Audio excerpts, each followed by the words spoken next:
Sebab tu jangan buruk sangka sama sekali pada Tuhan. Masya Allah. Setiap benda Tuhan atur dah cukup cantik. Maka kalau benda yang tu hilang untuk kita, benda sesuatu yang hilang tu merupakan sesuatu yang tak baik pula untuk kita, mungkin itu ujian untuk kita. Hilang duit kita, hilang kenderaan kita, bagi kita tak baiklah untuk kita. Oh, tak baik itu, susah lah kita kan jadi susah.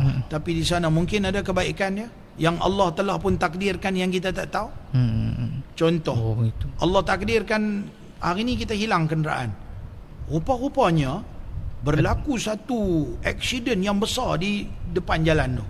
Kalau ada kereta, hari ni kemungkinan motor umpamanya kita akan pergi ke kawasan tu, terlibat sekali. Kita terlibat sekali. Rupanya Tuhan sayang kat kita, Tuhan jadikan motor kita hilang. Masya-Allah.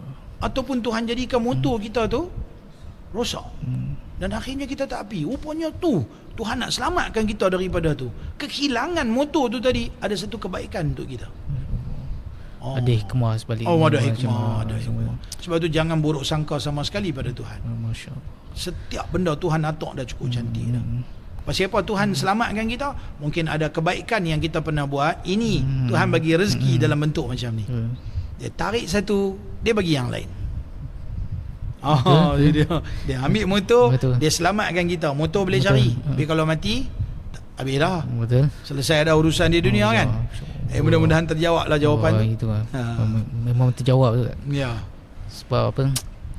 Yalah, kadang-kadang orang terfikir apa, hilang tu satu, kira apa, majal lah, orang cakap majal. Maknanya macam ni satu kifarat lah. Kifarat kan? Kira satu sial lah. Lagi satu benda yang tak elok lah. Berarti tak ada rezeki lah. Tak, kita tak boleh pandang dari sudut tu. Pandang dari satu sudut memang nampak macam tu, tetapi hakikatnya tidak.